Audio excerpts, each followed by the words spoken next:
Assalamualaikum warahmatullahi wabarakatuh. Halo teman-teman semuanya. Perkenalkan, nama saya Zalfa Nazifa Putri Arisya dari SMA Tunas Luhur. Kira-kira di video kali ini saya akan membahas tentang apa ya? Ya, betul banget. Seperti yang ada pada judul, saya akan membahas tentang sistem ekonomi yang ada di seluruh dunia. Dan saya juga akan membahas tentang jenis-jenisnya. Yang pertama yaitu jenis sistem ekonomi tradisional. Yang kedua, sistem ekonomi liberal. Yang ketiga, sistem ekonomi komando. Dan yang terakhir yaitu sistem ekonomi campuran.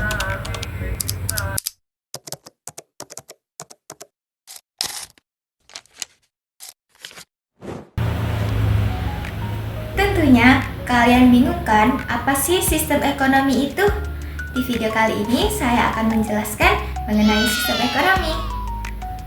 Sistem ekonomi adalah cara yang digunakan untuk mengatasi masalah ekonomi. Pada dasarnya, masalah ekonomi yang dihadapi oleh negara-negara itu sama loh. Tetapi karena sistem pemerintahan, sumber daya alam, serta teknologinya tidak sama, membuat negara-negara memiliki sistem ekonominya tersendiri. Nah, selanjutnya saya akan menjelaskan tentang jenis-jenis ekonomi yang dimiliki oleh seluruh dunia. Ikuti saya terus. Jenis sistem ekonomi yang pertama yaitu sistem ekonomi tradisional. Sistem ini adalah jenis sistem ekonomi yang paling sederhana karena cara penyelesaiannya didasari oleh kebiasaan, tradisi, dan adat istiadat secara turun-temurun. Hasil produksi hanya untuk memenuhi kebutuhan sehari-hari alias tidak diperjualbelikan. Masyarakat hanya mengandalkan tenaga dan sumber daya alam seadanya, tanpa bantuan teknologi canggih. Berikut ada pula ciri-ciri sistem ekonomi tradisional. Yang pertama, tidak ada rumah tangga produksi dan rumah tangga konsumen.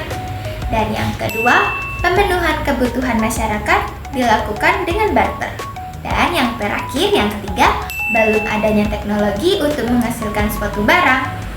Teknik produksi dilakukan secara sederhana seperti bertani, berkebun, dan berburu. Jenis sistem ekonomi yang kedua yaitu sistem ekonomi liberal.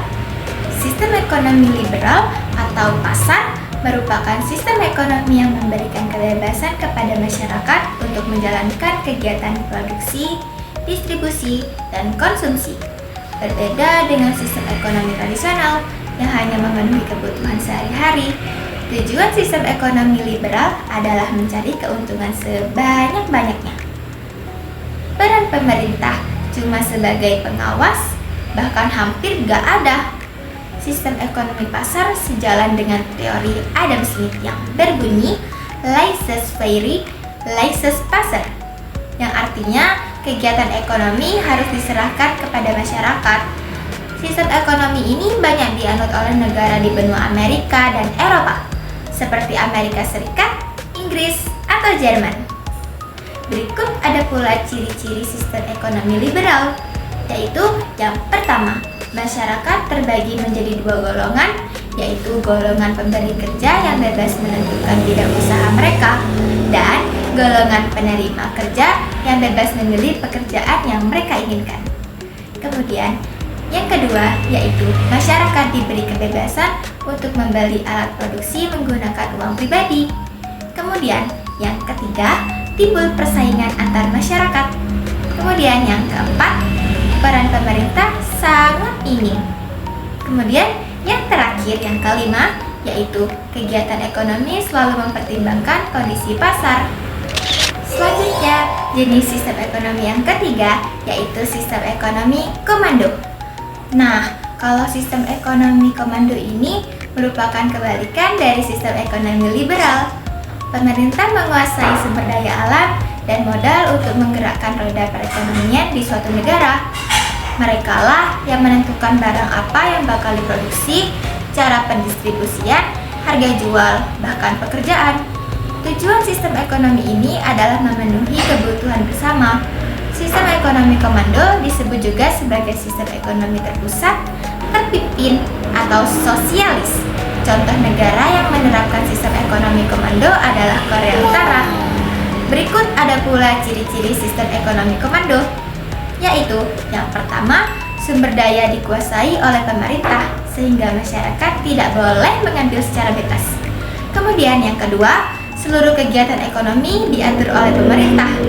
Dan yang terakhir, peran masyarakat hanya sebagai pelaksana. Nah, sudah sampai di jenis sistem ekonomi yang terakhir nih, yaitu sistem ekonomi campuran. Sistem ini adalah gabungan dari kelebihan sistem ekonomi pasar atau liberal dan komando. Artinya, pemerintah dan rakyatnya memiliki peran dalam menyelesaikan masalah perekonomian. Contoh negara yang menggunakan sistem ekonomi campuran adalah Brazil, Mesir, dan Prancis.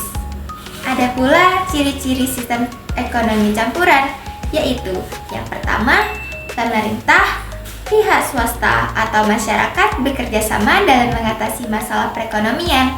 Kemudian, yang kedua, pemerintah bertugas mengontrol sumber daya vital, yaitu hutan, air, listrik, dan lain-lain yang dimiliki oleh negara.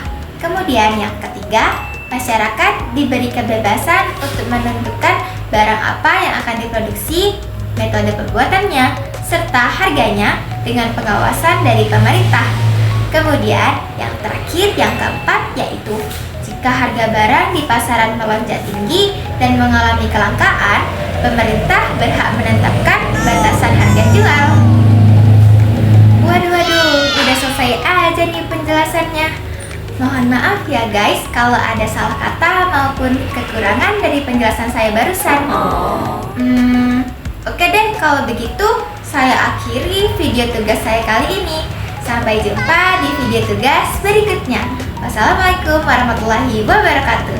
Bye guys.